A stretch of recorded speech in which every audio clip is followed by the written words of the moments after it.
Hello everyone, welcome back to my channel. If you are new here, my name is Caitlin, and on this channel I upload all types of different videos relating to true crime, education and psychology related topics. Welcome back to another installment of True Crime Week. If you haven't already checked out the other videos I've uploaded this week, then definitely do so. I'm uploading a true crime case every single day this week, and don't forget to turn on your notifications so you don't miss an upload. For today's installment of True Crime Week, we're going to be discussing a man named Ronald Clark O'Brien, his conviction, and what he did that led him to this conviction. And more commonly, sort of in the media, he was dubbed as either the Candyman or the man who killed Halloween. So before we get started, I'm just going to whiz through my usual disclaimer super quickly, just letting you guys know that I'm not claiming to be an expert in this case or any of the other cases that I cover over on my channel.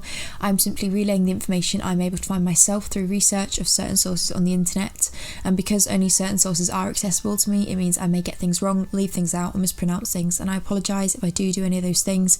I'm not trying to cause anyone any harm or an injustice. I'm simply working with the information that I have available to me. With all that being said, we shall just go ahead and get started discussing the case of Ronald Clark O'Brien. Ronald Clark O'Brien was born on October the 19th, 1944 in Pasadena, Texas, United States. I couldn't really find a lot of information regarding his early life and his personal life, but it is known that he had a wife named Diane, and the pair lived together in a place called Deer Park in Texas. In 1966, the couple had their first child, a young boy named Timothy, and then 3 years later they had their second child, who was a little girl named Elizabeth. And in order for Ronald to support his family, he worked as an optician in the Sharpstown, Houston branch of Texas State Optical. Aside from work, he was also known in the local area as being the deacon in the Second Baptist Church, as well as being a member of the church choir, and in a general sense it seemed that many of the locals had a relatively positive impression of him. The incident that Ronald O'Brien is most known for occurred on Halloween of 1974. O'Brien had planned to take out both of his children, so Timothy and Elizabeth, trick-or-treating in Pasadena, in sort of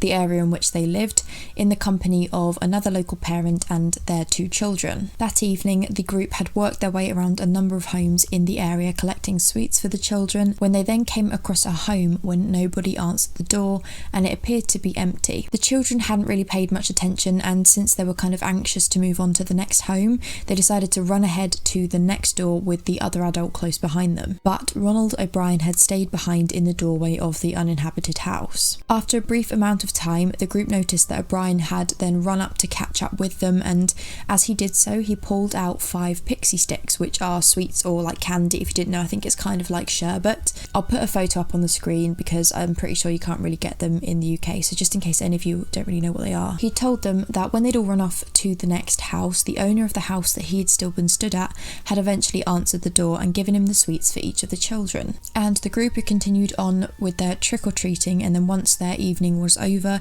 each of the kids had headed home with their parents with sweets and a pixie stick each. Since he'd held up 5 pixie sticks, he had 1 left over after giving 1 each to the 2 other children and then the 2 of his own children. On the journey home with his children, he'd recognised a 10-year-old boy from the local area who'd attended his church on numerous occasions, and so he handed him the final sweet. And nothing seemed to be out of the ordinary really. He'd taken the children home and put them to bed. Before going to sleep, 8-year-old Timothy had asked his father if he could have one of the sweets that he'd picked up during the evening, and when Ronald had agreed, Timothy had chosen to eat the pixie sticks. He'd allegedly struggled to open the sweet because it was kind of stapled shut, and so Ronald had to help him to get the sugar powder out of like the straw, and he just let him continue eating it. Timothy had only had a small amount of the sweet before he had said to Ronald that it tasted bitter and not very nice, and so Ronald had gave his son some Kool-Aid to help him get the bitter taste out of his mouth. And immediately after drinking, Timothy started complaining that he was having quite bad stomach pains. And before long, Timothy had run into the bathroom and he'd started violently throwing up, before then having severe convulsions on the floor. According to the account that Ronald had given of that night, he said that he'd followed his son into the bathroom and he'd had to hold him to try and calm his convulsions when he suddenly went limp in his arms. An ambulance was called to the O'Brien home and they managed to lift the boy into an ambulance, but sadly 8-year-old Timothy was pronounced dead dead on the journey to the hospital. His death had occurred less than an hour after he'd eaten the pixie sticks collected from his Halloween trick-or-treating route. It had become abundantly clear to the medical staff that he had died as a result of some form of poison that he had ingested, and with his parents cooperating, explaining everything that he'd eaten that night, they soon narrowed down the Halloween sweet as the culprit. The police investigators had begun their search in an attempt to decipher who had been the one to poison the sweets and how many sweets they had laced that night. And initially they hadn't suspected the victim's father, Ronald O'Brien, as having any involvement. He'd seemed distraught and panicked during the whole incident, and he hadn't given any indication of being to blame or withholding any information. And I mean, aside from this, what reason would a boy's father have to poison his own son? When the autopsy was carried out on Timothy, investigators were informed that the young boy had died as a result of ingesting a lethal dose of potassium cyanide. And when this was combined with the knowledge that he had previously eaten the pixie sticks that he had collected on Halloween night, authorities had a route to search. O'Brien had told investigators that he had been given a total of 5 pixie sticks that night, although he claimed he wasn't able to remember which house on their route he'd gotten the sweets from. He had told them that he'd given out each of the sweets being entirely unaware of the poison inside, informing them that he had given each of his own children one, and then one each to the 2 other children he was with, and the final to the local boy that he had encountered on his way home. And police immediately set out in a panic to try to retrieve the remaining 4 sweets from the other children before they too ingested the fatal poison. 3 of the remaining pixie sticks were quickly gathered, but when the parents of the 5th child were called and they weren't able to find the sweet in their house, they began to panic. They'd searched in the bag that he'd filled with sweets while trick-or-treating, and they'd looked around the house for any sign of this sweet, and they'd only found a sense of relief when they'd realised that their son had fallen asleep with the sweet in his hand. As it would turn out, he had fallen asleep before being able to open it, as the staples sealing it shut had been too tough for him to break. And what would later be determined would be that the person who had filled the sweets with the poison had used heavy-duty staples in an attempt to reseal them, something which kids likely wouldn't have noticed as being out of the ordinary. And so all of the remaining sweets were collected by the investigators, and a pathologist set out testing the contents. They informed the authorities that the amounts of potassium cyanide found in Timothy's system had been enough to kill 2 fully grown adults, while each of the other 4 sweets had contained enough to kill 3 or 4 adults, and so there was no doubt in their minds that this had not been an accidental death. Police's suspicions gradually began to shift in the direction of Ronald O'Brien when they had begun to collect the accounts of other people that night. The other adult that had been out with Ronald and the children that night was able to tell them exactly which houses they had visited, what route they had taken that night, specifically as they decided to limit their route because there was a forecast of heavy rain that evening, so they decided to lessen the number of houses they would visit, and this meant that he could remember exactly what route they had taken. And when they'd interviewed each of the homeowners on their route to establish exactly which sweets they had handed out to children, they quickly came to realise that none of these homeowners had even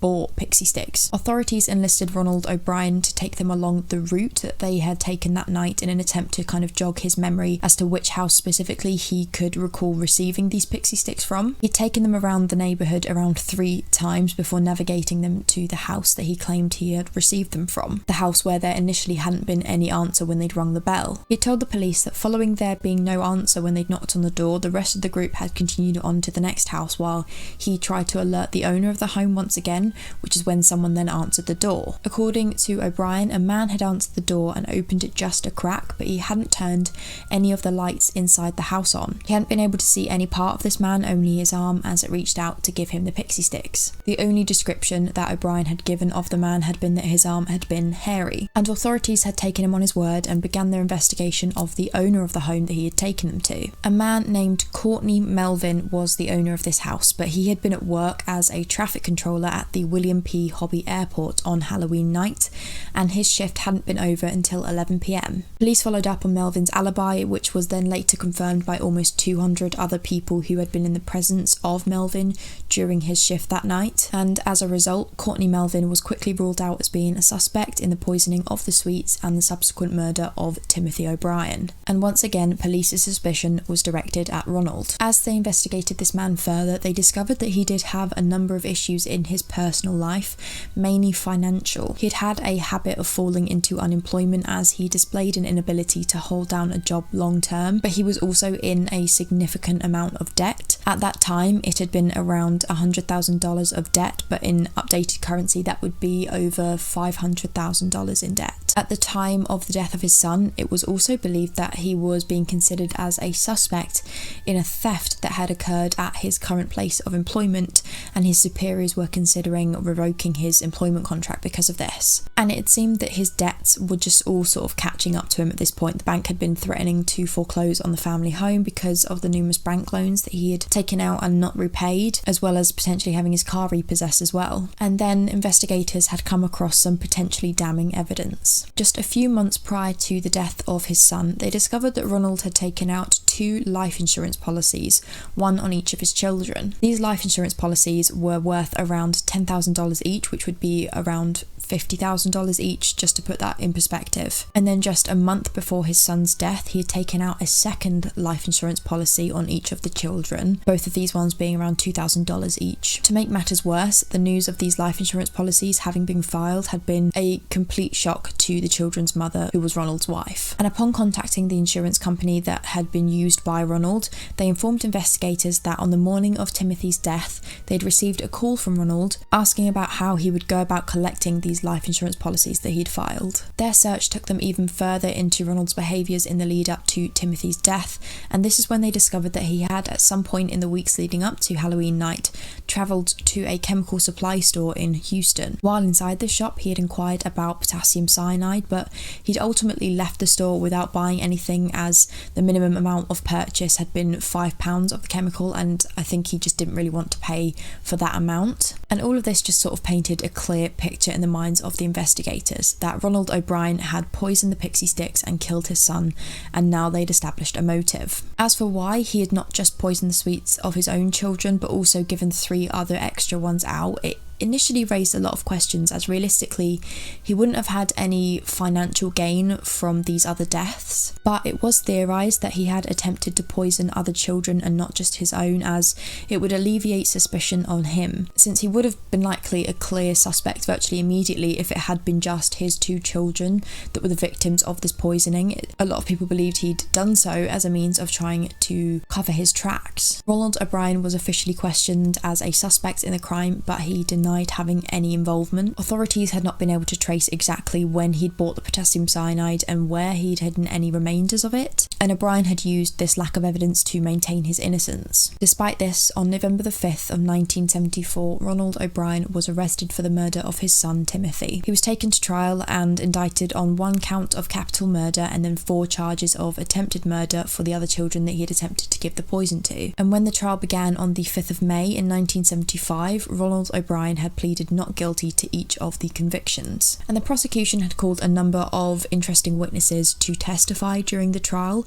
one of them being a local chemist who had stated that in the year prior to Timothy's death, he had had an interesting encounter with O'Brien. According to this man, O'Brien had contacted him and inquired about the amount of potassium cyanide for the dose to be lethal. A number of acquaintances of O'Brien's from his personal and his work life had also testified in court that they had heard him showing a strange interest in potassium cyanide and how it can be used as a lethal poison. A salesman from the chemical supply shop in Houston that O'Brien was known to have visited had also testified, describing the encounter that he had had with the man inquiring about the amount needed to purchase the minimum quantity of cyanide. And as well as this, O'Brien's brother and sister-in-law had both testified that they had discovered him on the day of his son's funeral using the money he received from his son's life insurance policy to book a long holiday for himself, as well as buying a number of unnecessary sort of luxury items without an attempt to hide these purchases. Despite all of these witnesses having testified against him, O'Brien continuously claimed his innocence throughout the trial. He instead offered a scenario in which an unknown perpetrator must have been to blame for the poisoning, a man who had poisoned an unknown amount of sweets and given them out to children for the sheer enjoyment of killing. He told stories that people have sort of said for generations now of someone having done this before in the past, putting poison poison in sweets and blades hidden in food handed out on Halloween night, claiming that these have happened a number of times throughout history, although at this point in time no one could identify a specific instance in which this had actually happened. And due to the large amount of media coverage and interest in this trial, media channels began to dub him by many nicknames, mostly naming him the Candyman and the man who killed Halloween. The trial ended on June 3rd of that year, and after a 45-minute deliberation by the jury, they returned with a guilty verdict on the charges of capital murder and the 4 counts of attempted murder. Over an hour passed before the decision of his sentencing was finalised, and on this day, Ronald O'Bryan was sentenced to death for his crimes. Shortly after the trial, O'Bryan's wife's filing for divorce was completed and she left, taking her daughter with her to start a new life away from it. In the lead up to his execution, Ronald O'Bryan was held in the Huntsville unit in Texas, where he was said to have had a particularly unpleasant time at the hands of his fellow inmates after them discovering the nature of his crimes. His initial execution was set to be on August the 8th in 1980, but his defense attorney had appealed for a stay of execution and this was granted. And as a result, his execution was then set for the 25th of May 1982, but this was once again rescheduled. The third date was set for October 31st of 1982, exactly 8 years after the death of his son. And this was once again postponed as they'd granted him the opportunity to appeal for a new trial, and so they rescheduled his execution once again for March the 31st of 1984. His attorney had attempted to push back the date yet again by stating that his sentencing to death by lethal injection was a cruel form of punishment, but this appeal was ultimately denied. And finally, on March the 31st, 1984, in the early hours of the morning, Ronald O'Bryan was executed by lethal injection. He was later buried in Forest Park East Cemetery in Webster in Texas, while his son is buried in an entirely different cemetery in Houston. And that is all the information I have today regarding the case of Ronald O'Bryan and the killing of his son Timothy. I don't really think there's a lot necessary for me to say about this case because I think everyone's kind of in agreement how awful this was. I don't entirely understand what he did and why he did it, but my heart does go out to Timothy's loved ones and O'Bryan's wife and daughter who are having to live with this, and I am genuinely glad that the man responsible for this awful crime has been convicted. So that is where I'm going to end today's video. I hope you guys found this interesting and I will see you guys tomorrow for another instalment of True Crime Week. Thanks for watching. Bye.